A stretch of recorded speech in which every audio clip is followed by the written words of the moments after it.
welcome to another episode of the Revolutionary Social Work Podcast. I am one of your hosts, Alicia, and I'm here with Ace this morning.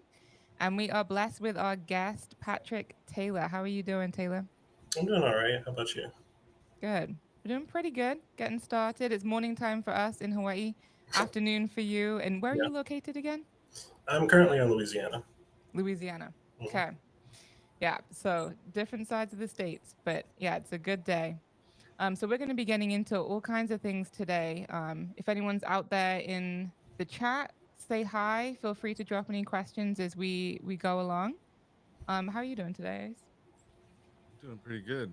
Just hard to complain being here in Hawaii and having the opportunity to spend a little time, share some space with you two. Mm-hmm. Yeah, it's going to be good. So Taylor is a fellow HPU Hawaii Pacific University alumni. So I was very excited to hear about that. I'm also a HPU alumni, and an LCSW, and we haven't got to know each other so much yet. So I think maybe Taylor, if you can just introduce yourself, let us know, the audience know who you are, and then we'll get into it. Yeah, of course. First and foremost, thanks for having me. It's definitely a privilege to be here on your show. My name, full name, Patrick Taylor. I go by Taylor. I go by my last name. I'm a licensed clinical social worker. Um, I'm a veteran. I'm currently a doctoral student at the University of Southern California. And right now, a lot of my work focuses around my research on what I call the micropipeline in social work. And what that is a systemic pattern that funnels the majority of social workers into clinical or direct service roles, often at the expense of macro practice like policy, advocacy, and systems change. Um, Outside of that, I have a wide array of experiences. I'm definitely a jack of all trades. I have experience in things like construction. My undergrad was in sociology. When I was in the military, I was a communications technician, and then cross trained into pharmacy tech. Um, and I'm a creative artist first and foremost. So I've been very fortunate to find ways to implement these different aspects of my life into my social work career. Just to give a little bit about my background. Awesome. So construction and art too. I didn't realize all of that. That's very different, um, you know, areas Yeah, to get into. for sure. Wow. I'm not the type to, I guess, uh, stifle stifle myself in regards to exploration. It's probably why I like to travel a lot. It's probably why I'm very open minded of different cultures and ideas and uh, ideas around collaboration.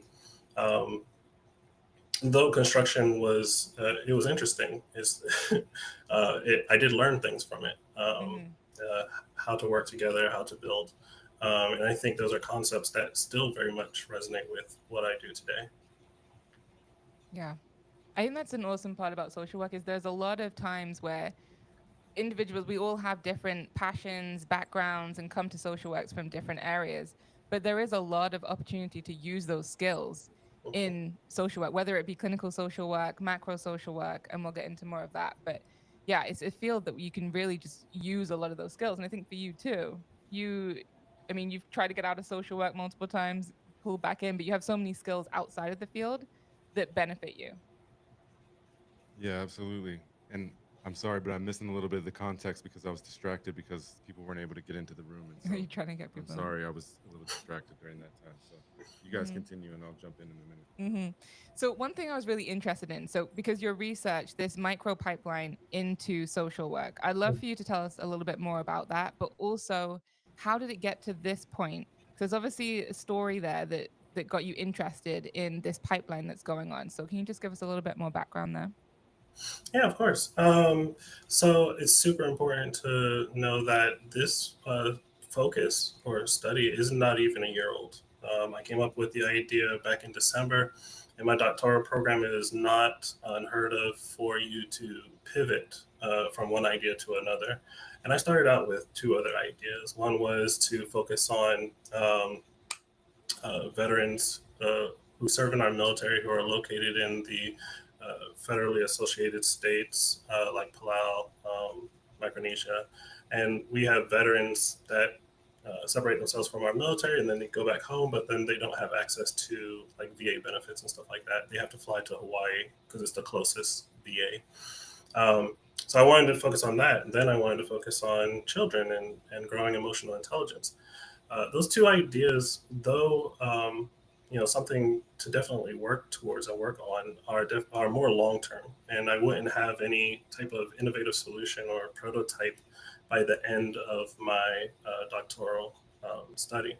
Mm. And so in December, I had to really think about what we're doing in our doctoral program. And what I've learned a lot about, first and foremost, is the grand challenges of social work. For anybody listening in, the grand challenges of social work is a series of initiatives that social work isn't currently engaged in to address systemic issues, problems that aren't easily resolved, but they are a point of focus that allows us to kind of find areas to collaborate in and focus in our efforts to address these issues. Things like close the health gap or end homelessness or eradicate isolation. Those are some of the grand challenges. But what I've learned is that only a small percentage of social work go into doctoral degrees. Mm-hmm. Um, the grand challenges were here when I was in my MSW program. I feel like this was something I should have learned in my MSW program. Um, I was very much macro focused when I went to my MSW program. But when I came out, by the time I came out, I shifted to, well, maybe I should go clinical and then eventually move into a macro space. Um, so I'm thinking about all these things and how minimal the macro space is for social workers, or how minimally we occupy that space, I should say.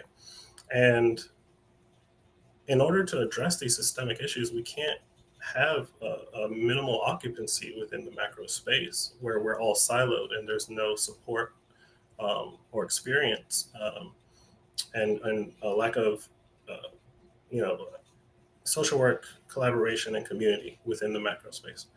And so I thought to myself, why am I trying to focus on something outside of social work when there are problems within the profession itself? Mm-hmm. And so I thought about it. I was like, if we're going to address these problems, we need to make sure that we have enough social workers in this space to address these issues. So that journey began. I started really researching because I didn't know if anybody else saw this as a problem. There was plenty of research that said it was a problem, um, but it was decades old, and it seemed to just be a continuation of research after research, but nothing actionable, nothing implementable, or anything like that. So I started my study. I started doing interviews. I did a design lab and got together a bunch of stakeholders uh, regarding the issue of the micropipeline in social work, and really discussing, hey, do you see this as a problem? If it is a problem, what have you thought about as far as the solution is concerned? And what is working, what's not working, and how can we move forward? And so that brings us to where we are today. I've gotten a lot of traction and a lot of engagement with this topic, but it's not even a year old. It'll be a year old in December. Mm. Yeah, I really appreciate that. And it makes me think of my own story. And it's interesting how all of our stories kind of intersect through HPU and Mm-hmm. everything. And we can maybe get into that later. But when I went into my MSW, I started at HPU, but I ended up over at University of Hawaii at Manoa to finish. And I had these high aspirations, like for what I thought grad school was, what an MSW program was, and what we were supposed to learn, and the way that I thought it might go down. I thought we're going to be learning these new ideas and these new ways of thinking or looking at social work and these theories and whatnot. And if I could fast forward just a little bit, at the end of our cohort, we were split into cohorts, and we had a class at the end where we all had an opportunity to stand up and talk about what we had learned in the program. And most of the other students, they had great things to say about their practicum, about their experience. Mhm. And for me, the only thing that I could think to say was to be, and I'm too honest sometimes, but I stood up there and I said, I learned that I didn't want to be a social worker anymore. And it was because I felt like that they were either trying to funnel me into being a clinician, a therapist, or a caseworker. And to go back a little bit, to rewind even further, when I started my undergraduate, like 4 or 5 years before that, it felt like macro and micro were placed on a more equal footing. They were up there when they talked about them, Mm. like there's micro work and there's macro work, like some, that they have equal parts or close to it at least. And so I guess the question I wanted to ask you is, do you have, when you've looked into this further, what does the timeline look like? Has this been something that's in the last decade, that we've transitioned over to this, emphasis on micro and clinical work and case management? When, like when did it start, or when did that transition start to shift? Yeah, for sure. So the shift is decades old. There was a move to make social work more legitimate. So we transitioned from this very system focused work to psychotherapy. Um, it was a way to ensure that we had legitimacy in spaces as a social worker, and I think the intention was good. I think that it made sense for where social work was at the time. As time progressed, it's it's I'm hard pressed to find someone who doesn't have a misconception about social work, either Mm. before you get into the career field or after you get into the career field. Many before you get into the career field, to include myself, I thought social workers were CPS workers. Everyone who told me to go into social work, I was like, no, I don't want to do that. And I even had a very short-sighted interpretation of what CPS was, where you just take people's children away, which is how it was portrayed in media. That's just how I saw social work. But after I got in and I've learned a lot about the many different avenues, and that's one of the reasons why I love social work is because there's a place for social work in nearly every industry, Yeah. if not all of them. And I've always been a very eclectic individual who wants to do different things and grow. But I keep running into the same dialogue by social workers who think that social work is clinical only. I've had discussions with individuals who were in classrooms and they expressed their goals to be in certain spaces that weren't traditional social work. Um, and those with a clinical focus would ask, why are you even in social work? That's a scary conversation. I think that one individual I talked with was very much like you, and shifted gears immediately after their BSW and went into a whole other career field because it wasn't lining up with what she wanted to do. Um, but yeah, that it started way back when. I wish I had the date in front of me, but if you look at social work history, you'll see that it's a decades old issue.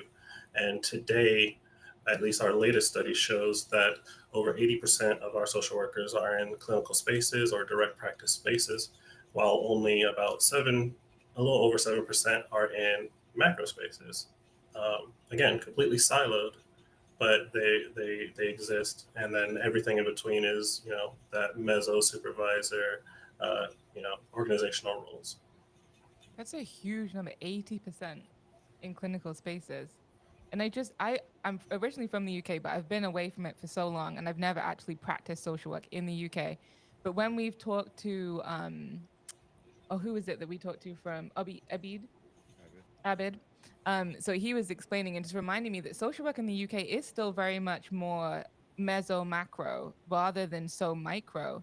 And social workers, usually, if you're going to go see a therapist, they're not so much social workers, they're more psychologists.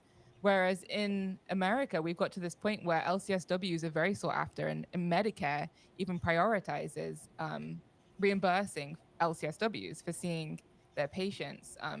And so I always go back to my kind of skeptical brain is like, what is this? Is there some financial gain there that comes from funneling us into clinical work? Because then they charge a lot of money to see us, right? And I Mhm. always wonder where that's at. I don't know if you found any research in that area. Yeah, I've kind of dabbled in that area. Nothing definitive, but I do know that the differences between how social work operates in different locations. You Hmm. mentioned the UK. I am aware that they are more I didn't see the meso part, but I did see that they were more macro focused, and Yeah. I was wondering why. Um, but it seems to me that it comes down to a lot of different things. It comes down to structure, right? We know how to, everything within a clinical track, or if you take that clinical or direct practice approach, everything is billable. Um, Yeah. and there's no, I guess, way to measure or bill for social work in another field or a different field.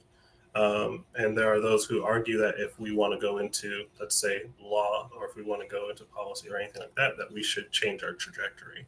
Um, there's also dialogue about the economic stability of clinical practice versus any other practice. There's a huge belief that you're going to make a living wage if you take the clinical route. And that is true. However, they don't give you the whole story. If you were to go into, let's say, become a policy analyst, you'd be making the same amount of money that an LCSW would be making for a clinical position at entry level. Um, and now LCSW, their growth is usually from experience. The more experience you have, the higher pay you can ask for and negotiate for. A policy analyst, not so much. But the difference is the policy analyst has growth opportunities. They don't just stay as a policy analyst. They can turn into a senior analyst. Then they can turn into a director. Then they can turn into this, that, and the other. There's progression. And you're looking at six-figure jobs by the time LCSW finally gets into 70, 80, 90K, salaries. Um, so I think there's a lot as far as the culture and the dialogue, how we talk about clinical, how we talk about macro, um, and that develops a belief, right? A belief system of social work is clearly clinical, or that is the best route to take, and any other route is going to be full of barriers, difficulties, hardships, and might not help. Might not be beneficial in me making a living wage or paying my bills. Mm-hmm. Yeah, I think that's great context. I really appreciate you, Taylor, and the work that you're doing. And you asked earlier if it was about the money, and Mm-hmm. from my perspective, it's all about the money. And I mean, no matter what path you take, that's going to demonstrate how social work has been reduced to these roles, these clinical paths, these micro paths. It's all about the money and where can people earn on top of what the social work was making. And I think it's worthy to look back at education as well, because it starts off there. Social work often talks about evidence based, right? Evidence based practice, and you shouldn't do anything that's not evidence based. Well, if you look at the evidence on how long it takes, how much time you have to participate in a graduate course, for example, how many hours per week it's going to take, and it's going to vary across course. But if you do the math and then you add in the practicum internship and you add in transportation and you add in taking care of your family and maybe you have another job, most people do, Mm-hmm. not everyone, but but I think most social workers have some kind of part-time or full-time job. Which the math really doesn't add up. You know what I'm saying? And it's not affordable. You're not getting your dollar value. You don't have enough time to effectively really participate in all of those courses the way that you should in a meaningful way. And so then, long story short, you get these folks that have been just working their asses off through their BSW or whatever undergraduate they got, MSW if they did the advanced standing, and they're looking at 5 courses a semester plus an internship, and then so they're burnt out, and then they get out, they graduate with their MSW, and uh, I think that there's probably quite a few people that have similar, maybe not the exact same story as you, but similar stories where they had ideas of what they wanted to do, but then they were convinced that the only way they could really make money to pay off their student loans and to pay their licensing fees, et cetera, et cetera, et cetera, is to take one of those high-paying clinical roles, which I think Mhm. has lost prestige in the last couple of decades. Mm-hmm. Anyways, I think clinicians were held a little bit to a higher esteem not that long ago. Yeah. And now you have this situation that's still developing, I think, but you have this situation where uh, I compare it to customer service. You remember back in the days when you used to be able to call a company and talk to somebody from the actual place that they worked, and Hmm. they had a direct tie, like you would call Alaska Airlines or something. You call them, you're going to talk to somebody that's probably in Alaska or Seattle, close somewhere. Mm-hmm. They're going to know, they're going to be connected, and now you're going to get outsourced somewhere. We know this. We've all been through it with all the companies that we've dealt with. And so then I like to imagine social work, especially clinical work like this, is that you know, if you look at a clinician in a like a TV show from the 80s or 90s, they're gonna have like this nice little office in their house, and Mhm. cool people going to be coming over getting therapy from them and stuff like that. And then I think if you fast forward and look at what social work, clinical social work in the future is, with the, you know, if you everybody's familiar with the interstate compact, which Mm-hmm. most social workers are for, and there's reasons to be for it, definitely. Yeah. But the way I imagine it in going in the future is, you know, capitalism, corporate power is taking over that. Mhm. And in the future, instead of having a clinician in Alaska, like if you're in Alaska, that say working with Inupiaq, you know, native people in Alaska, very unique group that's gonna, you know, require a lot of not cultural competency, but cultural humility and knowledge and things like that. Mhm. And right now they bring a lot of people in, but at least they're bringing them there, which is, you Mm-hmm. know, a step up. My imagination of the future is that that Inupiaq person in Barrow, Alaska, that's getting therapy when there's not a social worker there, they're going to be in a cubicle in Utah where it's the cheapest place to operate, if that makes sense, and they're going to be doing clinical work right here via a computer. And so I just see, you know, capitalism and the our current, you know, cultural structure as reducing social work as just a service rather Mhm. than an art form or a practice. um, and that's, you know, we talk about revolutionary social work, but I feel like it broadens it back to what social work is supposed to be, something that's value oriented, value based. Mm-hmm. It's a practice, it's an art, it's something that, yeah, you could do it in clinical work, but I could practice social work in a variety Yeah. in a variety of different situations, circumstances, that's not always limited to the profession, if you know what I mean. I don't think your fear is the future though. Like that's already happening. It's here, but I mean, I could just envision that future being like Even concrete, worse. where when you see a clinician, you're not going to this special place that they've created. You Mm-hmm. are seeing somebody that's in a cubicle. Like I said, I use Utah because I used to, you know, supervise a treatment center for kids in Utah. And the reason that place existed, we didn't have Utah kids, we had kids from everywhere else. The reason Mhm. it existed in Utah is because it's cheap and they don't have their, you know, regulatory laws and policies are much more open than other places. And so it allows Yeah. them to operate. So that's what will happen. Utah wants to make money, right? Utah's all about Mm-hmm. progress and stuff like that. So they're going to allow people to operate in that capacity through the Mm-hmm. Yeah. interstate compact in a cubicle somewhere, delivering therapy to somebody that they have no context for. You know what I'm saying? Yeah. That's what we're headed towards. I mean, that's where we're going now, but that's where we're really going to get to really fast. Yeah. Especially, we haven't even talked about this, but incorporating artificial intelligence into Oh yeah. Right. into it. I mean, you That's bring the up whole some thing. really good points, and even to tack on, like you know, just to talk a little bit more about that financial piece. Um, what further reinforces that micro pipeline in social work is the incentives, the financial incentives to go into the Mm-hmm. clinical field. If you take a particular clinical role, you might be able to, you know, go into a loan forgiveness program. Macro spaces don't have that. We don't. And if you try to, I mean, everything from my research has told me that if you want to go into macro space, you're going to have to finance it. You're going to have to find very creative ways to surpass any type of financial barriers. And it seems to be a space that only the fortunate or the privileged are able to really engage in, because there's not a whole lot of loss or sacrifice on that end. They're able to, you know, go through these hardships and still make sure that they're not diminishing too much their quality of life. Um, so yeah, I wholeheartedly agree with what you're saying, um, in regards to the capitalism piece. And until we find a way to incentivize all levels of social work, I think that we're going to be stuck in this kind of loop, that we can't really escape from. Yeah. I think another element too that comes to mind as you're talking, Taylor, is the I felt this way for a long time, and I've struggled having these conversations in social work spaces, but I strongly feel that social work stifles creativity. It stifles imaginations. It stifles a different way to look at things. Just like you were saying, somebody comes in, they're looking at something different, a different way of doing things, something bigger, something outside the box, outside the status quo. And right, the what you just said, like the professor is going to come tell them, or somebody, some kind of mentor is going to tell them, hey, you can't do that because you can't afford to do that. You got to pay off your loans. You got to do this, so you need to take this clinical role because, Mm-hmm. you know, the financial implications of it. But I noticed that in multiple facets of social work, where this imaginative work creativity, looking to do something different, it's just stifled in so many different ways, Yeah. and it's been frustrating for me for a long time. And you always hear that sentiment, right? That you going into social work, there's no money in social work. Hmm. And we keep repeating that, and we keep, sometimes those things become, self-fulfilling prophecies. If we talk about it that way, that's the way that it's going to be. And if we don't Yeah. talk about it in another context or broaden it, then that's going to be our reality, right? Yeah. But the organizations are making a lot off of social workers.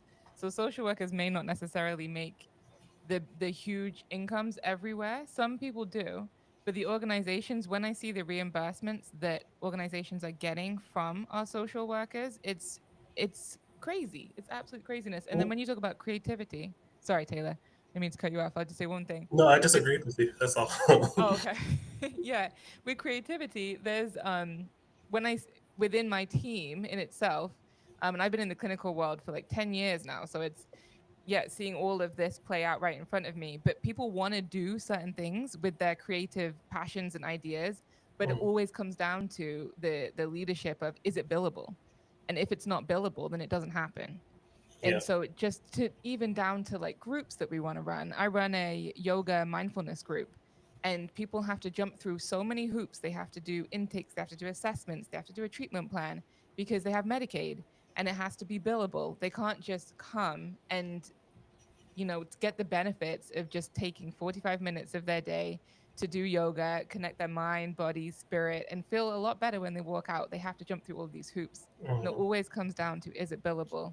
And then organizations are making a lot of profit off of our Yeah. services. Yeah. Agreed. I often say, the social work, they say we wear a lot of hats, and we do. Mm-hmm. But for the most part, I look at it like we do more work for less pay. Since we don't have a clear identity, clear definition, you ask two social workers, the definition of social work, they'll give you two different answers. Mm-hmm. And that adds to the dilution of, the who we are. And so there's people who think that case management is very akin to social work. However, most MSW programs don't teach case management. Case management is as simple as you caring and having Google on your phone to look up Mm-hmm. resources. That's case management. Following up with somebody, a client or a patient that you saw, and you want to make sure that they're doing okay. That's case management. That's not specific to social work. Everybody can do that.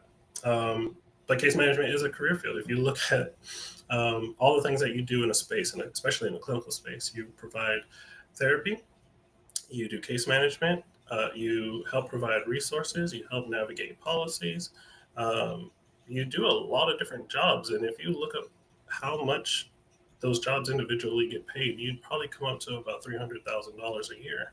Ooh. Um, that's one of the things that I think social work is suffering from.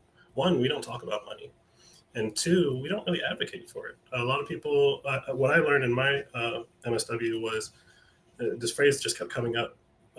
So we don't, in social work, we don't get into this field to get rich. True story. But I think we do want a living wage. I think that we do need to make sure that we're okay so that we can bring our best selves to any situation.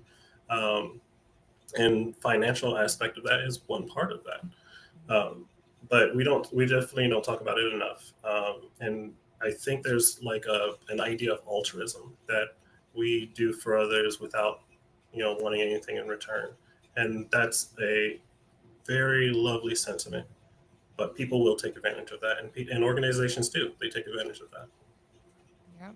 And it's exhausting going at it from that way because we take so much of our own energy and give it to other people, and then if we're not getting anything back and we're Mhm. struggling, and I think there was a comment in the chat actually, Tracy saying I was reflecting on an NASW forum about MSW students struggling more than the populations they serve, and so we're giving all of this, and then you end up in competition for example like welfare systems because people aren't on a living wage and they're needing the same sort of resources that the populations they serve are needing. And that's really, it's a hard position to be in, to Mhm. sit in that space.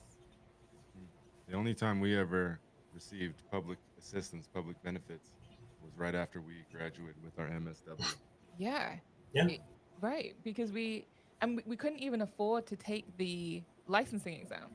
that was the big thing. Like we graduated with the MSW, and then we didn't have the money to pay for the LSW, which would get us the job, the basic Hmm. paying job that we needed. And we were having our son, and so we needed WIC and food stamps, and it was so difficult. Yeah. Yeah, that's crazy to me. Mm-hmm. I don't think that this profession specifically, or any really helping profession, should be in a struggling position after graduation. Mm-hmm. We should be primed to be able to assist other people, and it sounds like your experience was one of uh, hardship, um, and it's kind of difficult to. Um, I guess really bring your best self there when there are a lot of problems, personal problems that are bogging you down, Exactly. and not allowing you to really focus in on what's going on with your clients, patients, or even beyond. Like what's going on with the systems that's bringing them into my office. Mm-hmm. Um, to go back just a little bit and talk a little bit also about the creativity part, you're so right. Especially in the clinical space, there's not a whole lot of room for creativity unless, like you said, it's billable. Like you can come up with a modality or an approach, and you can sell it. You can Mm-hmm. turn it into a CEU. You can turn it into a practice, and you can bill for it. But that's almost the extent of creativity, unless you go into a private practice. Um, in other fields, and this is why in my current position, I'm running a prevention program for the military. Um, and I have loved this job from the onset because we got to build it from the ground up. It's still in its infancy. It's not even 2 years old. And I get to be as creative as I want to be. There are no true standard operating procedures for how to run this program, except for whenever we're engaged in clinical care, because that's they already have a policy to maintain those things, and those are have to be built, and people have to be involved and stuff like that. And there's a whole treatment plan. But outside of that, the prevention efforts, uh, I get to be as creative as I want to be. I have I like play therapy, I feel like it's more of a therapeutic approach. And I bring people in my office who want to vent, or who are angry or upset or whatever's going on, and we'll sit there and play video games so that they can feel comfortable and open up and have more of a dialogue with me, as opposed to, that I don't know how familiar you are with the stigma of mental health in the military, but I work for a security forces unit, and the stigma is just very palpable. It is a sign of weakness that they could not handle their problems or deal with their problems. Um, and they feel very vulnerable when they do come into my office. Um, and I can resonate with that because that was my first introduction into mental health when I was in the military, when I sought mental health. It left me feeling very vulnerable, and I contemplated not going back after my first time. I did not like feeling like that. But again, in that space, I'm able to be creative, and so I find ways to make them more comfortable with the idea of help seeking. I try to build that culture of help seeking, and I wouldn't be able to do stuff like that if I was still in a clinical space within an organization, I should say. Um, there would probably be more benefits of being able to implement creativity if I was in a private practice, but that's uh, that's a retirement plan for me. That's not something I plan on going into anytime soon. Mm-hmm. And even with private practice, I think um, a lot of times to be as creative as we want to be, we sometimes cannot get reimbursed from insurance, and we have to do private pay, which takes out a whole chunk of people who actually need services and would benefit from the creativity we have to offer. And that's something that I'm always trying to connect with people and find out how they're doing that, because there's always ways. We're very resourceful as social workers anyway. I think there's always ways to get around it, but it's hard, especially when we talk about Medicaid. There's so many stipulations that if you're trying to do something creative, you still have to make it fit into this Medicaid box Hmm. to provide the services, which is hard. Yeah. Um, I, I think, and I don't know, I think that's just been part of who I am, though. I've always been and this is where creativity comes out, because obviously I'm not doing pencil drawings or murals or anything like that, but I've always been a creative, and I want to always implement that in what I do because that's my passion. And so everywhere I go to ensure implementation of creativity, even if it is in a clinical space, I try really hard. But I focus on process improvement. I learn the job. I learn what it is that it takes to do the job efficiently and effectively. And then I start identifying gaps. And then I try to look for innovative ways to address those. Um, I can say that it's not always successful. I've been in some clinical spaces where it fell on deaf ears. I've been in some clinical spaces where I had a lot of support, and a lot of those ideas came to fruition. But if there's anybody listening who is trying to think of how to be more creative in that space, process improvement is a mindset. Being able to look at something and be engaged in something and learn something so well that you can identify what's it doing well and where it can improve, and trying to pitch those ideas to the powers that be. Hmm. Yeah. And just going to the chat, I don't want to miss anyone. Charlie was saying the limitations imposed by billing is one of the big reasons I didn't want to be confined to the field of social work, especially because the common practices are based on Euro Western centric research and designed to promote assimilation over long term healing. Yeah. And Charlie's a good example of what we're talking about. Charlie's one of my was one of my students in the BSW program who, while going through it, determined that he didn't want um, that he wanted to take a different path and ended up with a multidisciplinary degree, which is also important. I think a lot of folks don't realize too is that if you're questionable about things, you can always go back to social work through the MSW. You don't have to have a BSW. It Mm. prevents you from doing the advanced standing, but you could still go back in another way. But to even speak a little bit more, tying this into the creativity and everything, is that I've been teaching for like almost 10 years now, but I've been a full-time professor. This is my fifth year, something like that. Mm-hmm. Anyways, Yeah. somewhere along there. And what I hear from students are these emerging themes that show up. They're showing up today. They show up in every semester, every class that I teach. And I hear students on one hand saying like, look, I came in here and I've been disappointed, not necessarily with like our program or something like that, but that like we said, had grander ideas or different ideas for what social work might be. And they felt kind of stifled in that degree. Um, and then on the other hand, when I'm providing those opportunities, when I'm creating the space for people to be themselves and to connect and, like even like say providing multiple options for a final project. So it's not just a paper, but you could, if you think or learn or want to create in a different way, bring that to the table. And so those have been some of the very best projects, creative wise. And those students typically thank me for that. And they say, hey, thank you for allowing me to be myself and for providing these opportunities. I haven't necessarily experienced that in other um, areas of social work as I've been becoming introduced to it through my education. And I think that that's a little bit of a criticism on social work and social work education, but it also just reflects everything else that we're talking about. When do you have the time to be creative if you are going through this MSW advanced standing program, and then as soon as you get out, you got to go and you got to see 30 clients a week because you got to pay your bills and pay off your student loans and everything else. So we're stifling it internally, but just the way that the system is currently set up also stifles it. And Yeah, then take it one step further, I believe, revolutionary social work value is that social work should be relational. And there's a number of ways that social work education and, elsewhere the systems, they kind of defy that.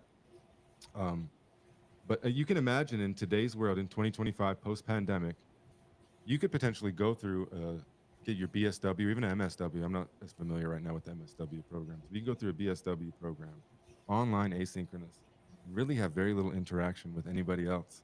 mhm, Um, you might do like a substantive post or even like a voice thread or something like that. But you have very little opportunities to actually interact with other human beings and bounce your ideas, share your stories, share your wisdom, your experience, connect, have a coffee or a drink or lunch with somebody after class. So you could potentially go through a whole social work program, which to me, like social work, it should epitomize, being mhm. relational. Yeah. And you could do it without having any really relational experiences or very, very little, and then that person is expected to be able to go and thrive Hmm. in a social work environment. They may not even have to talk to anybody. Hmm. Yeah. Um, you speak to a lot of things that does cause a lot of problems, and just in general, like the people who are brought into social work. I'm a firm believer that people who become social workers were essentially social workers prior to deciding to make it a profession, but Yes. only in the sense of wanting to be helpful, wanting to resolve or come up with ideas to resolve issues, and develop solutions. I think that a lot of things don't really come to fruition until they get into the job field, like conflict. A lot of people aren't that I've run into, as far as the people I've interviewed, people I've worked with. Um, Confrontation is not something they're okay with, and there's a lot of parts of social work that is very confrontational, and sometimes it's within the system, sometimes it's with a cohort, and sometimes it's with your clientele or your patients, and you have to find a way to be able to do that, you know, without it becoming this huge escalation, or becoming something you avoid because you feel uncomfortable. Um, One of my mentors told me a long time ago that I need to learn to be comfortable with being uncomfortable. And I have leaned into that heavily because I used to be very people pleasing. I wanted to focus on everybody being happy with whatever I did, and trying to do the best for everybody. And if you didn't like it, then I feel like I did something wrong. Um, but that's not the case. That's more about that individual or that organization or that supervisor than it is about you. As long as you're focused on doing what you're supposed to be doing, that shouldn't be an issue. But unfortunately, a large portion of the social work population are okay with the status quo. They don't want to raise their voice. They don't want to make a fuss. A lot of people are afraid, especially today, are afraid of losing their jobs. So, Yeah. that's going to prevent them from speaking up or saying anything.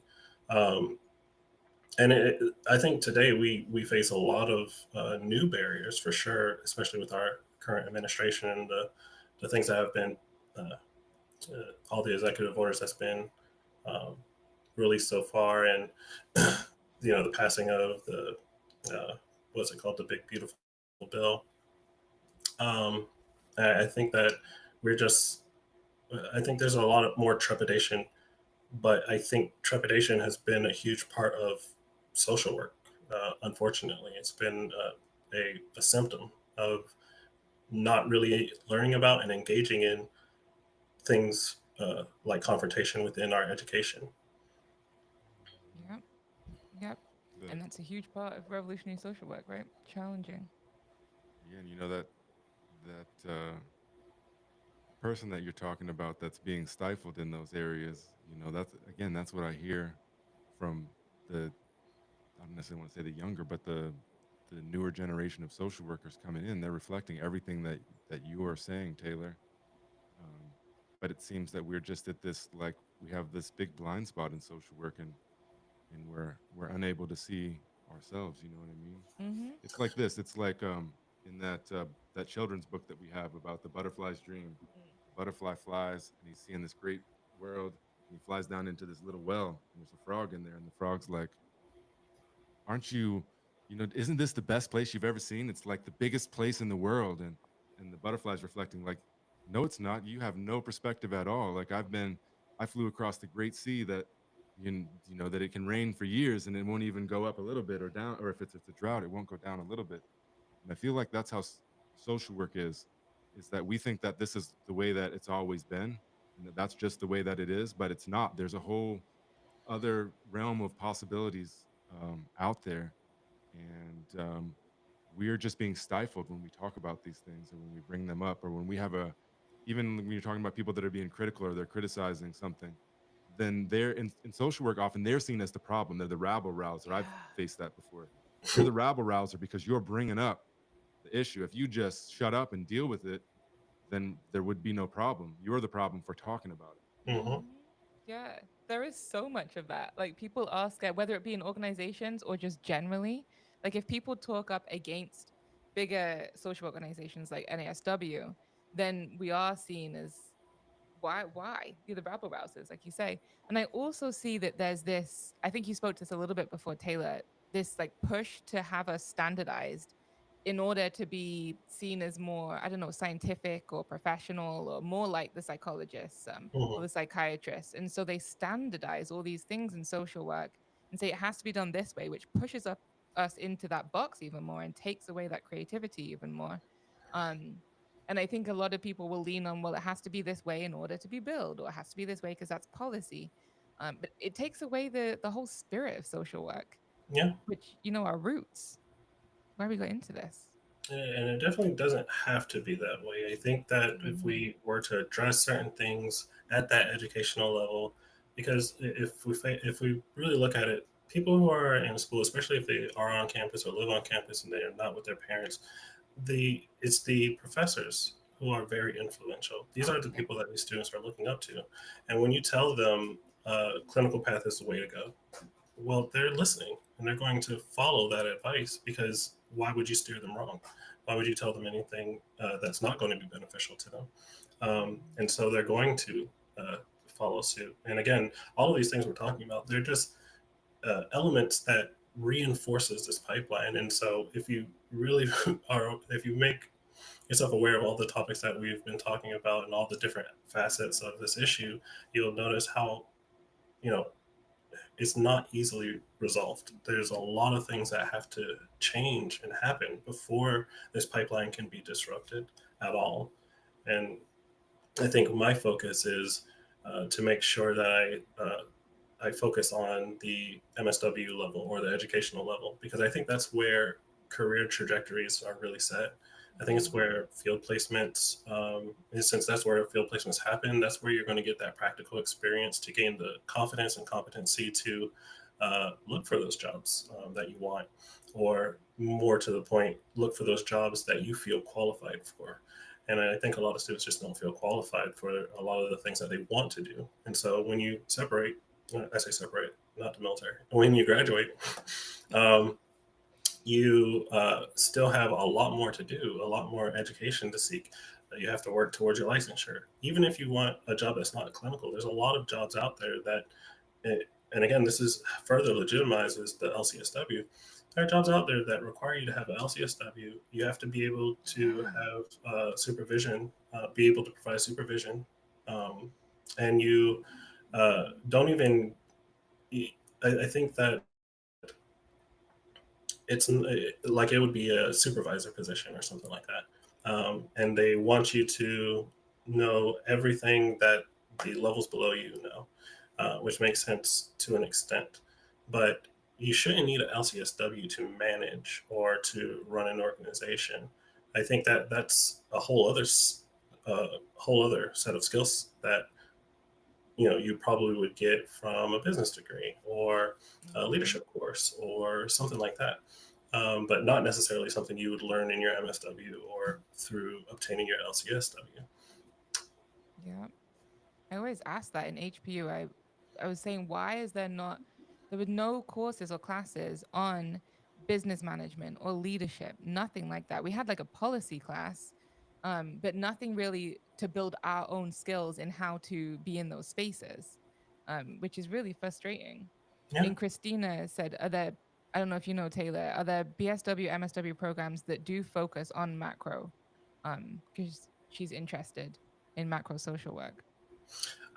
Yes, I am familiar with some, and so far, so I've been able to talk with different educators. Uh, Eventually, in my program, I have to develop a prototype and implement it somehow. So, talking with universities and seeing if they're willing to collaborate with me was one of the first steps I had to take.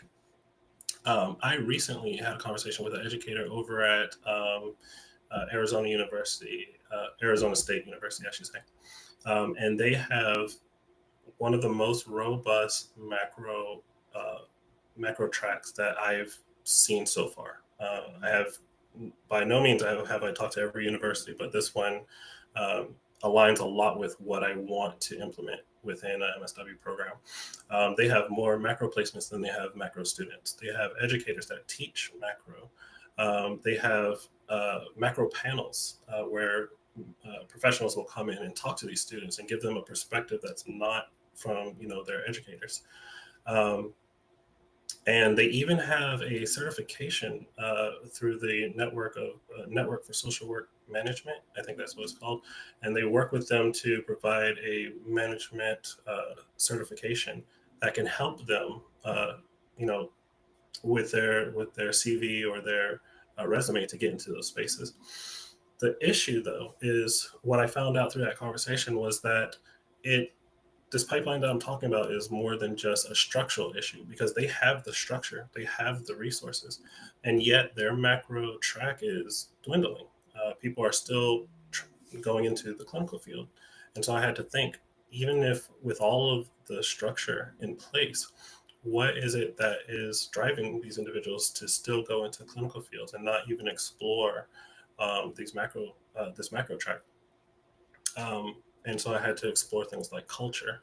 I think that culture plays a huge role into why individuals are still going to clinical. This school uh, talks about and promotes macro practice, but obviously there's a dialogue or a message or influence somewhere else that's letting students know clinical is the way to go.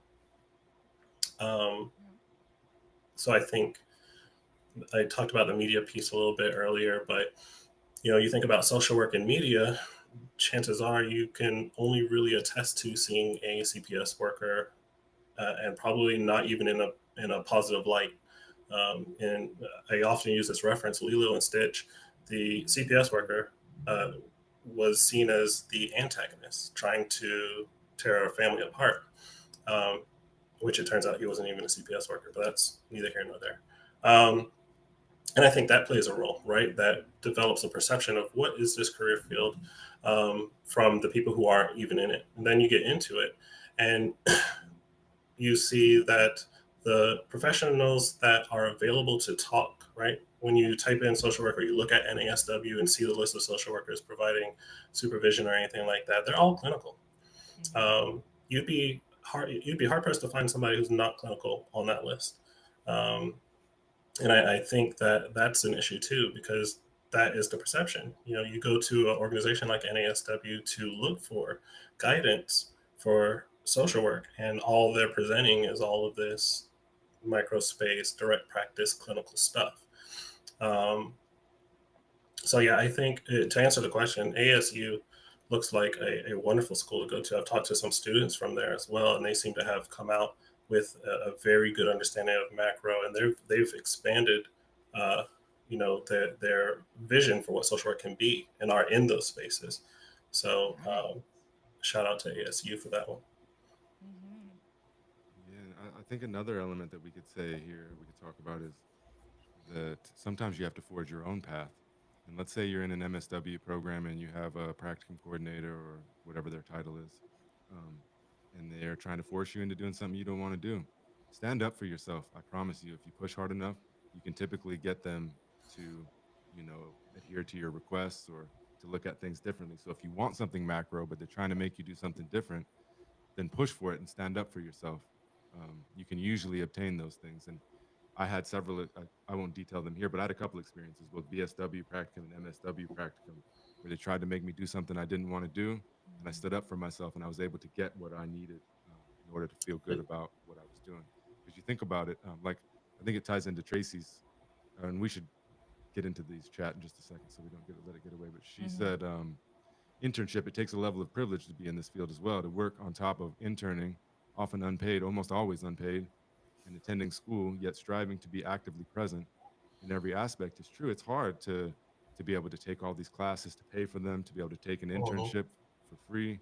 And one way that's really flawed is, and I'm a perfect example of it, and I've come across this with because these days I have a lot of non-traditional students, people that are coming into the field later on in life with a lot of experience, life experience. And for me, I was a social worker before I even knew what the field of social work was. And I found myself supervising a juvenile treatment center with no formal education. And then I had moved up to Alaska and had they grandfathered me into almost a clinical role essentially without having an education, and I've been doing that for several years.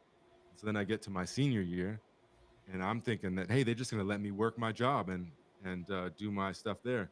And they're like, no, it has to be unpaid and it has to be away from your job.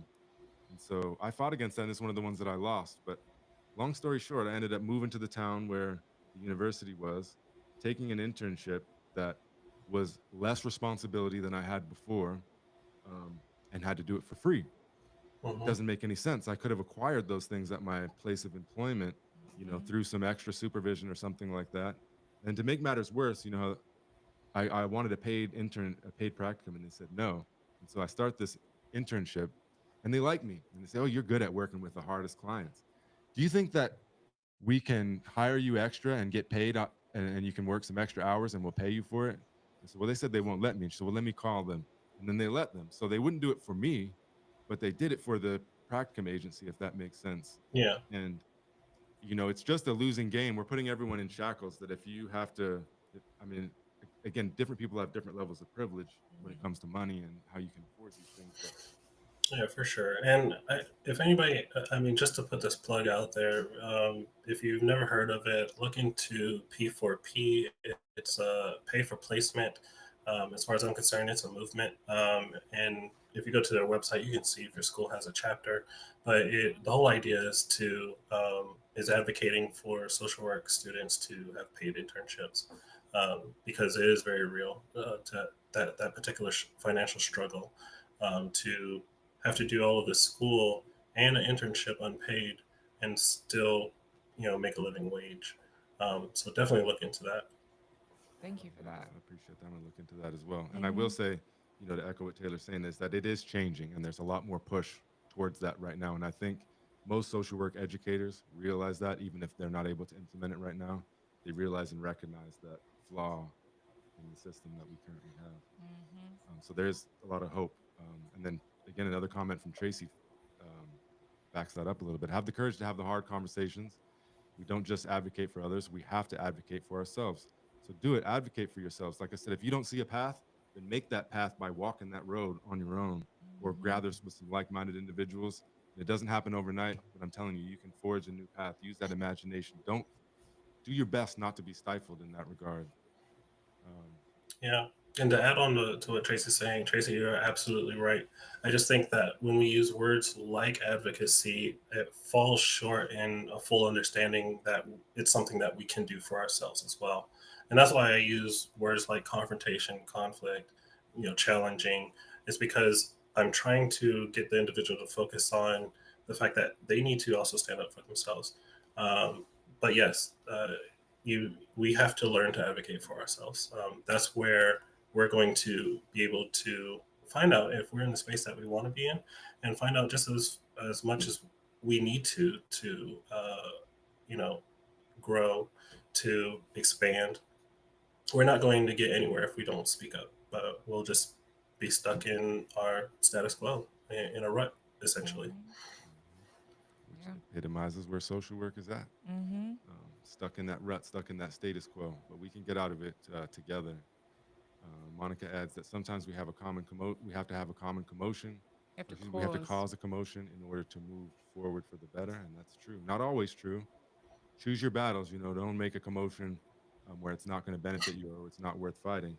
But for sure, don't stay silent or let things go if it has some potential.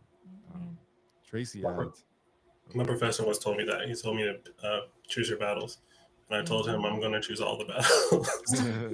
I don't. I'm a big fan of confrontation. I love it because it invites growth and it invites change and it invites, a perspective. Instead of you talking at me, we're going to have a conversation and we're going to see what we Mhm. can do. Yeah. Absolutely, and just add that a tool that I've used for a long time. I was brought in with an Alaskan Native cohort a long time ago, like over a decade ago, and trained in talking circles. Taught about talking circles, and all the talking circles I've had over the years in my classes and elsewhere. I've never had an argument in a talking circle. It tends to be the whatever it is.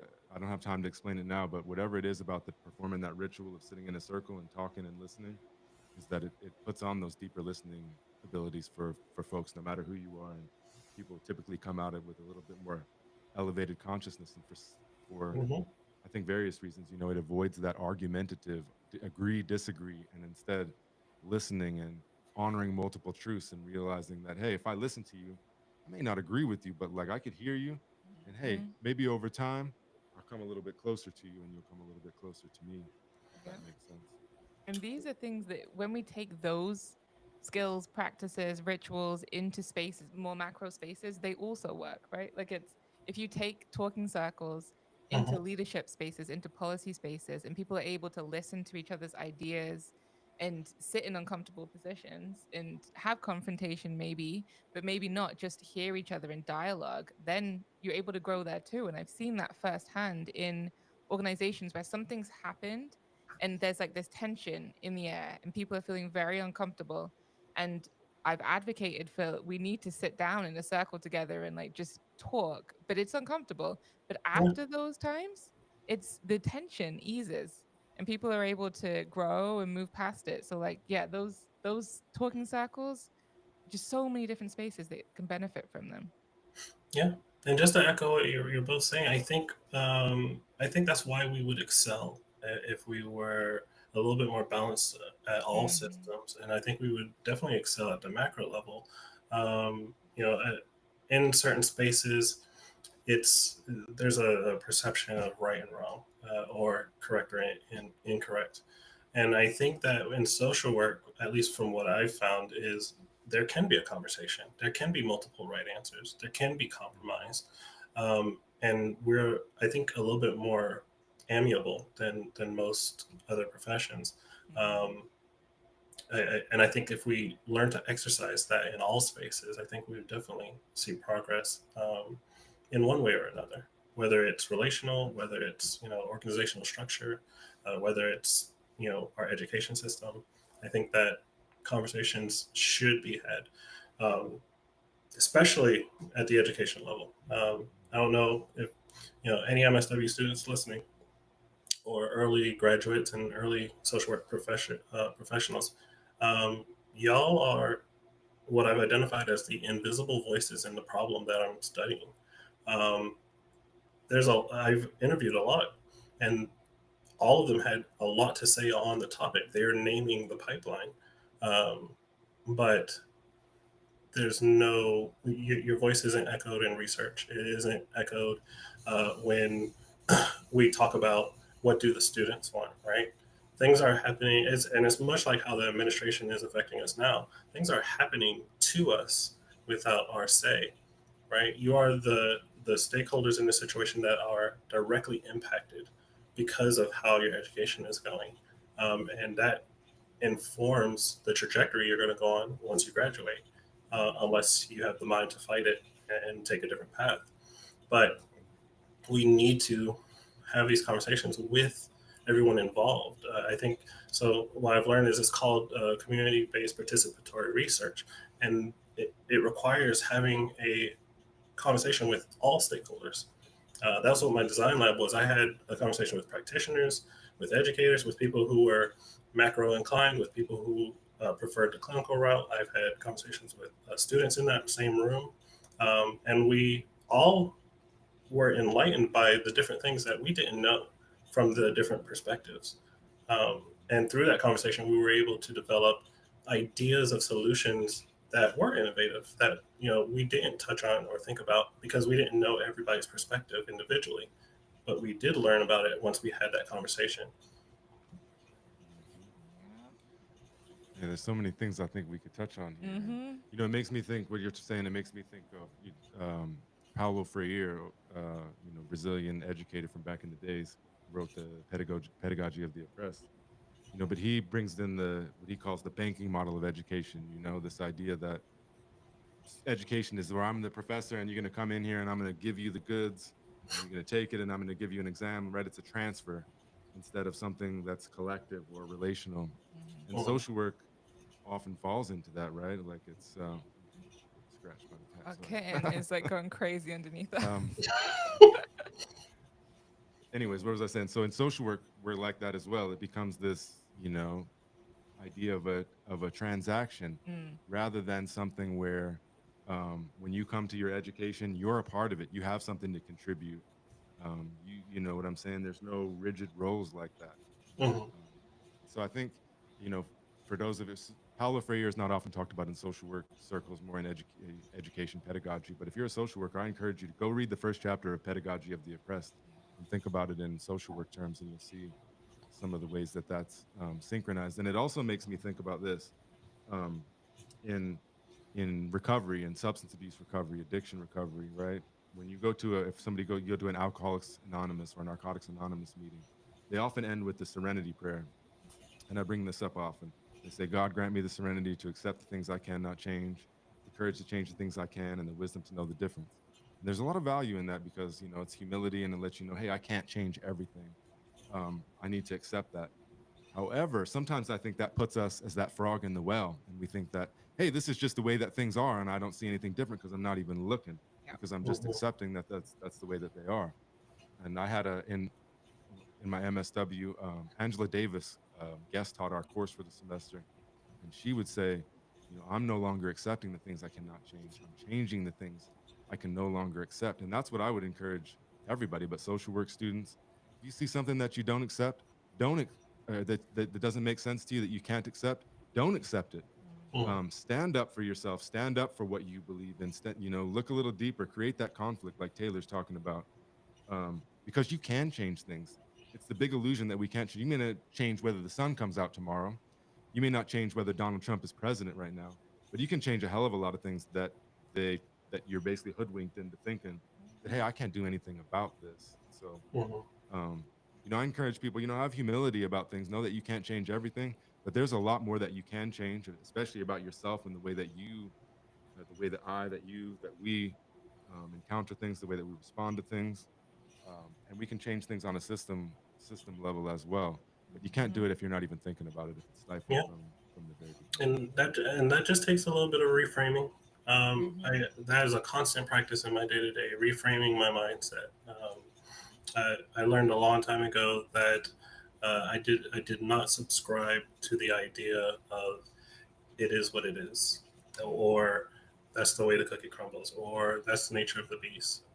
As far as I'm concerned, if that's the way the cookie crumbles, we need to change the recipe. If that's the nature of the beast, we need to tame the beast. If that's the way it is, we need to change the way it is so that it's reflective of what it should be, or what it needs to be. Hmm. Yeah. You speak exactly to what Tracy was saying.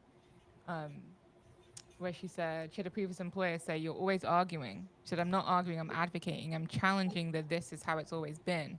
Because obviously it's no longer working. It's time to lean into these third place solutions."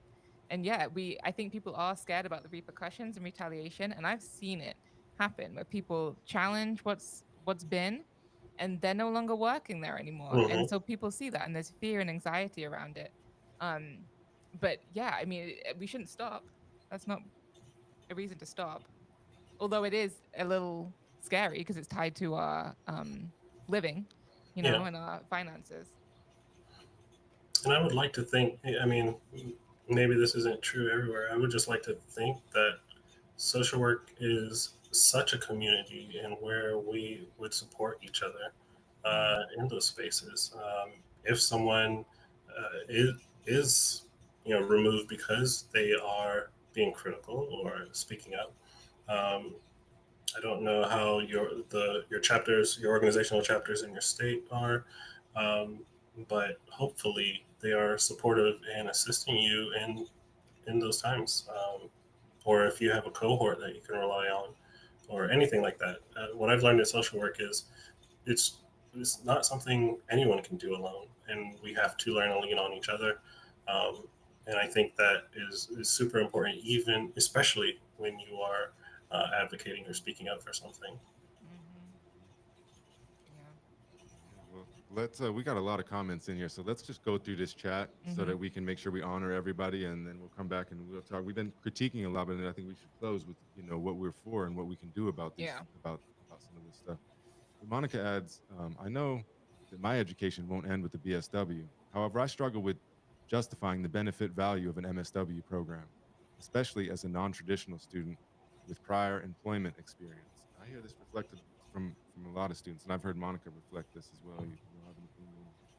Speak to that. No, well, I think Taylor's said it quite well that there are still spaces that you can get into out of that, but then there's that balance of there's when you look at those spaces, sometimes they're asking for that MSW and that LCSW. So yeah, I don't know if you have more on that, Taylor. Yeah, I think that you bring up a valid point, and that's exactly why I'm focused on what I'm focusing on in my study. It's because I fear for the social work profession. I fear that people are going to start noticing that, or coming to a realization that there is no value in MSW, that Mm, you're going to be able to better get into the spaces you want to get into and get the education that you want and get the skills that you want by changing trajectories. That is a genuine fear of mine because I love this profession and I love what social work stands for. I think that there's nothing I can tell you to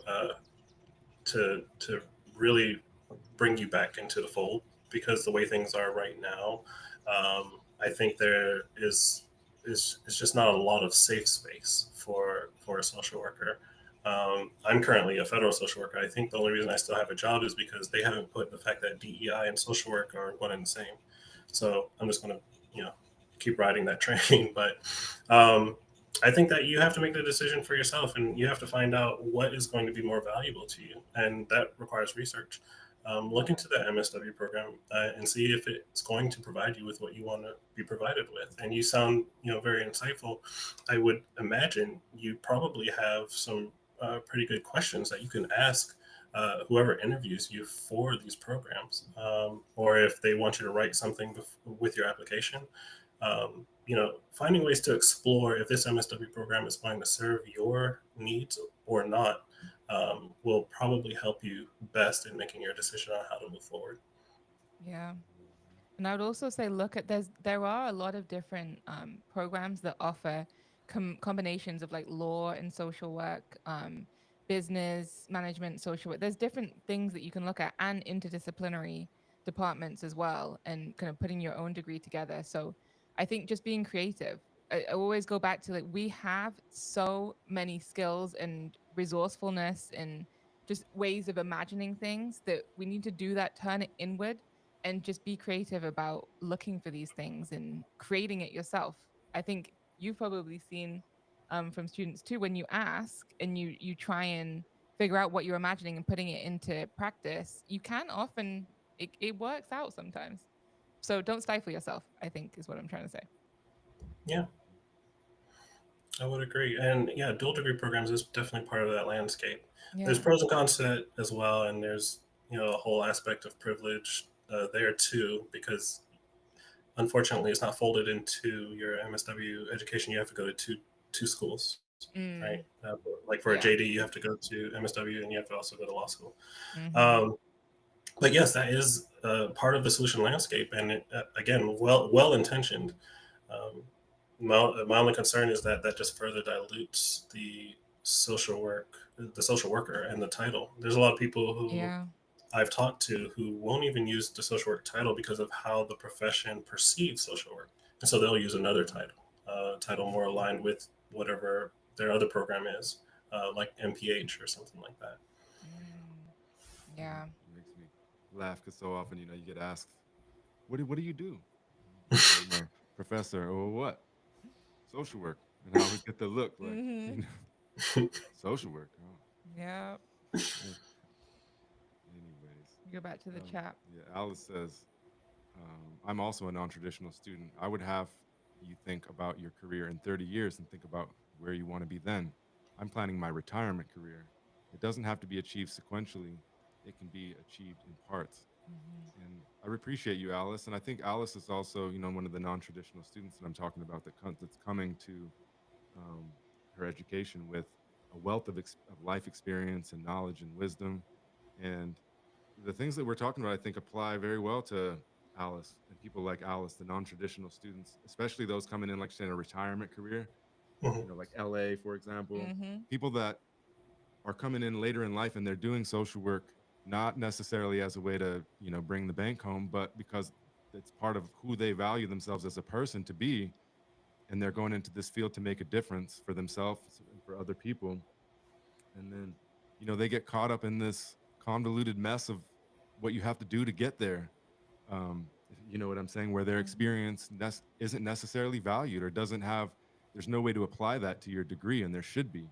Hmm. You know what I'm saying? Like an 18-year-old student, 19-year-old student versus somebody who's 50, 60 years old, 40, even 30, 40, 50. Like there's a big difference there. And I'm not dissing you young folks. What I'm saying is that if somebody comes to education with a wealth of experience and sometimes professional experience, then we need to find ways to honor that and to be able Mhm. Hmm. to make that fit for them. So, you don't have to create a special place for Alice to share her perspective or to get it fit in. Like it's already there and it's already inclusive in that way. Social work often talks about diversity and inclusion and things like that. But I think we miss the mark when it comes to like when we step outside of race and and gender and things like that, and Hmm. we get into something like age or experience or thinking outside of the box or different kinds of experience. We don't value that.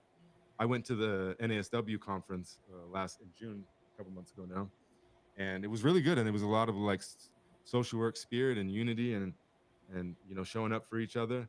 But I didn't see any indigenous elders. I didn't see anybody leading from like an Afrocentric worldview or an indigenous worldview. I didn't see that. It was all Right. for the most part within the status quo, and we've got to find a way to broaden that somehow. Why Mhm. are we not valuing elders in social work? I'm not saying nobody does. I'm just saying in general. These things we talk about marginalization, but we literally marginalize them Mhm. Hmm. over and over and over again. Yeah. Yeah. No, totally agree. And I think what when we talk about what we are for, Tracy pulled from our conversation on advocating, and even if we don't get the outcome you want in the moment, you're setting a pathway forward, and then it's documented, and now then someone else speaks up. There will be a pattern. Enough advocating will elicit change. And so, like, the more and more that we do speak up and we challenge, we are setting precedent for people coming behind us, and we have to remember that how important that is as well. Yep. Mm. Yep. I think the idea of planting the seed is very Mm-hmm. much real in that sense. That it's probably not your job to cultivate it. It's probably not your job to watch it grow or manage it or produce anything. But perhaps it is your role to plant the seed. Right. Hmm. Absolutely. Right. And remember, sometimes planting a seed, I'm almost always planting a seed. You don't get the instant gratification. You got to give it some Mm-mm. time and some space. You got to water it and you got to let it grow. Yeah. So be patient, persistent. Yeah. Um, Tracy's adds on to our conversation earlier. Even if you don't get your desired outcome, Oh, that's what I just oh, said. you read that? Mm-hmm. Sorry. That was the one. Um, but I just wanted to add this is that we've talked about like pay negotiation and things in here. I think maybe the last podcast, Yeah. and Tracy was involved in that as well. And I saw a video recently that at first I didn't like it. I didn't like it, and then I listened to the whole thing and said, "Oh yeah, he makes a good point." And he was talking about asking for a raise. He said a lot of people come in and they say, "Hey, I need this. This is what I need. And can you give it to me or not?" Essentially, in one way or another. And he was saying like, look, especially in fields like social work, you should take a different approach and you should show up and you should say, "Hey, look, what I really need to be successful in this job is A, B, and C. Can you help me get there?" And then oftentimes they'll just award it to you just like you had asked for it Mm. originally. But it's asking for a pathway instead of saying like, "Hey, I need exactly this," and it demonstrates what you need. And does Mm-hmm. that make sense? So it's more of asking for help finding a path to what you need Mm. versus saying like, "If I don't get this, then I'm not going to do it." Right. And it gives you more negotiation leverage. And you know what I'm saying? Yeah, It's more collaborative too Mhm. that as it way. should be. Mm-hmm. Yeah. It really should be. Kimberly. Kimberly asks, "How do we hear more about the research on the invisible voices?" Um, Outside of this space, I'm doing a lot in regards to trying to get this out. Uh, if you want, I've written a lot of pieces that I've published on LinkedIn. You can find me on LinkedIn to read more Mm. about kind of what I'm focused on with my pieces. And some of it is just to bring light to the micropipeline of social work. Some of it is just to bring light to some of the issues within social work that perpetuate that pipeline. Um, and the like. I also put out posts and stuff like that to educate and to promote macro practice. I'm also in the process of writing a chapter for an academic book. I sent my proposal and it was accepted. So Mm. eventually, this Great. will be a topic that is within academia. Um, I've also submitted a proposal to an upcoming symposium that I want this message to be out there as well. And even though this is my study for my DSW program, I truly believe this is going to outlive my graduation. This is something I'm going to be focused on for years to come. And so I've started looking into long-term solutions, short-term solutions, both structurally and culturally. Um, and I'd be happy to have a conversation with anybody interested in a topic. You can find me on LinkedIn. You can follow me there. And if anything resonates with you, you can just send me a DM. I'll be happy to schedule a meeting with anybody. And if you're listening, Awesome. I'll put I'll link your LinkedIn into the description so that if folks are Hmm. listening to this and make it easy to find. And then when you get that chapter published, let me know because I'd like to incorporate that into some part of my curriculum. So make sure you pass that Awesome. on. Will do. And That's what it's about. yeah, You know? yeah. And Congratulations on all that, all the work that you're yeah, doing. thank you. Like Congratulations and thank you. it's exciting. It's just overwhelming. There's Yeah, a it is. lot going on, and I'm trying to really prioritize and focus on what needs to happen right now versus what I can put off until later. Um, but I'm just happy to see that my study resonates with so many people. Um, and I invite anybody, even if you challenge. Again, this is I invite challenge. I invite confrontation. If there's something you don't like about what I'm doing, chances are you're probably a stakeholder in this matter, and your voice also matters. So I want to hear from you as well. Yeah, all the voices. And Charlie had one other question. What suggestions do you all have for students and new grads to find, renew, and/or maintain hope in the social, economic, and political state we're finding ourselves in? And Tracy says, Charlie, stay connected with community. Anything else that you would add to that, Taylor? Yeah, staying connected with community is paramount. I think that especially speak with someone older in the field, and they will tell you about the time during Reagan era where a lot of things reflected much of what's happening today. Um, I think that there's a lot of older people who are unconcerned because this has happened before, and they are of the belief that this is going to pass, that this is not going to be forever. Um, as a younger social worker who has not experienced anything like this before, it is, you know, disconcerting to see where we are. And as somebody who's a social worker who has, uh, kind of wanted to constantly working towards equity and, you know, uh, making sure that we have representation and wanting to protect the rights of people and stuff like that. Where we're going is setting us back so far. It's going to, I mean, a recent paper said that it's going to take decades to restore a lot of the things that were dismantled with this administration. And so I think that you shouldn't lose hope. I think you should look to those older social workers who are holding on to hope, um, Mm. specifically because of their lived experiences. And I think that yeah, you definitely should maintain community. Again, this is as a social worker, we need to learn to lean on each other and rely on each other. Um, and through our efforts, a collaborative effort, I think we can do anything, honestly. I think that we are stronger in numbers. That's where we're going to see the change, and that's where we're going to get our protections from. Yes, yes. And I think with revolutionary social work, to be a revolutionary social worker, as we've seen, it's very much in the profession, but also outside of the profession. And I really enjoyed the conversations we've had with so many different people who are aligned in our values and the vision for this future that we're all talking about. Not necessarily social workers. And I think that's really helped me, Charlie, to maintain hope and find alignment with just people all across the spectrum of whatever work they're doing, but they're doing revolutionary social work. And that gives me a lot of hope for the future. Yeah, I'd say, and that goes on with what Tracy said right after too, leaning into your Yeah. own values and finding spaces where they are shared. Personally, I'm finding so much power and alignment.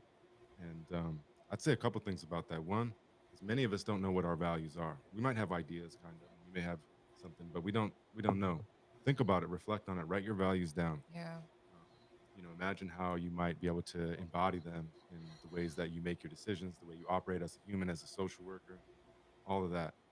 Um, and then you can find people, because how can you align with people if you don't know what your values are? You, like I said, you may have a general idea, but know exactly what your values are. It took me 40 years to get there, so don't feel like you gotta rush. Um, but Charlie, just speaking to you directly, come visit us in Hawaii. Sounds like you got that on the radar.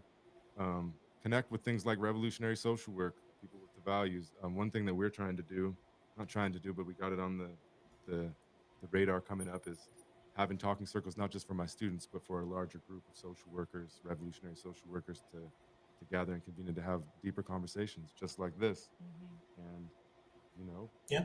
push the boundaries, reach out to someone like Taylor on LinkedIn. This is the last thing I just wanted to say is that LinkedIn is very cringeworthy in so many ways.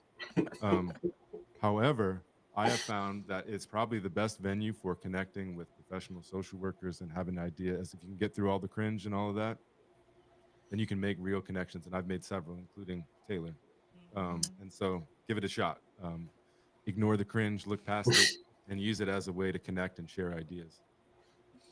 Yeah, I can attest. I definitely don't use it to doom scroll. I don't use it for that purpose. I am connected to a group called Macro Social Workers United. That group has been very instrumental in me connecting with other macro focused social workers or those interested in the macro field. And through the meetings we've had, and we're developing initiatives to address certain issues. It's a collaborative effort, and I would have never learned of it unless I spoke up about one, this topic, and two, talked about this topic in spaces like LinkedIn and other social media platforms. Yeah.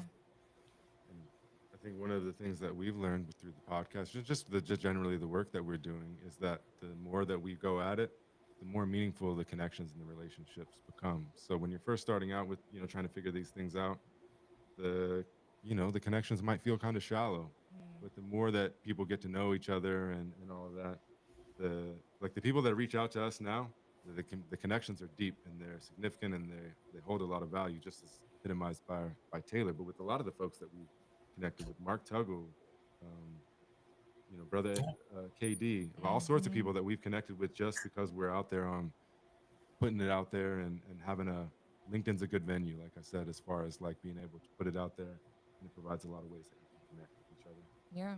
and support and uplift each other as well. You can get on there and you can if you like and what Tracy's talking about, if you align with somebody in values, then uplift them. We don't do that always very well as social work. Uplift them, Hmm. uplift those ideas. Make sure that you're sharing them, that you're letting people know that you're listening, that you see it. I think those are some of the best ways that we can do to agreed. stay connected. Yeah. Totally. And I think one thing that like go post some drama on Facebook or LinkedIn, and it'll get a lot of likes. And you post something for like mutual aid, and it's you know what I'm saying? Yeah, that's telling. That's very telling. I just wanted to touch lastly on Jesse saying, I think there needs to be an organization developed for these issues that can help advocate and also educate students and a place of community for them. And Jesse, that's really what one of the things we're trying to do with revolutionary social work. And I do encourage everybody to go to the website, revolutionarysocialwork.com, sign up for the mailing list because we're going to, in our newsletter, we're going to be putting out like Taylor's work and other people's work that you can then find education and support and community from. So I do encourage people to do that so we can all stay connected as a community. Yeah, Yeah. But this has been great. It's been a great yeah, conversation. I think it's a good way to circle back to what I was talking about some of the things that we're for. So Jesse mentions an organization, and that's hard to do, right? It's hard to build up. NASW and CSW, they've been around for a long time, and they have a Mm-hmm. lot of power, and have kind of you know boxed themselves in within that yeah, power. And so we do need something different or different things, different, you know, that some organizations that are operating from a different capacity or a different perspective than, say, the NASW or the And if you're CSW. interested in finding out what those are, I'm very well versed in the different things that exist. There are macro organizations, believe it or not, Mm, and I'd be more than happy to share those with anybody interested. yeah. Hey, and maybe you can pass those on to me, and I can put it in the Substack article with the podcast, so that those can be listed out and easy for folks to Yeah, for find. sure. You know what I'm saying? Yeah, that would be great. And I think that possibly will be another conversation with Taylor in the future, where you can get more into these things as well. So Yeah, hopefully it all works out. But I'm trying to have Taylor on the critical social worker in the fall. So especially if you have course, or even if you don't with me this fall, yeah. we'll take it a little bit deeper and maybe have a little bit more of a concentrated discussion on some of these issues. Yeah, Hmm. I'd be happy to be there. Again, thank you so much for having me and for allowing me to get this message out there. I think it's very important a message that we need to reevaluate social work from the in out so that we can be the most effective across all levels. Yeah. We appreciate you, Taylor. I got one. Well, I wanted to leave with one last question. If you were to, the miracle question, if you were to close your eyes and you were to imagine social work, adopting and implementing the ideas that you have, and we were to go 5 years, 10 years, whatever you want to say, what would social work look like for you? Very good question, and it is something that I have already envisioned. One, there would be balance across all fields. I think that we would have more of a macro presence. I think that our organizations that exist wouldn't just seem supportive of the clinical side of social work, but supportive of all social workers. I Mhm. think that we would be found in places like policy, like it wouldn't be a stretch to imagine a social worker running for office. I think that there's a lot of I think that in this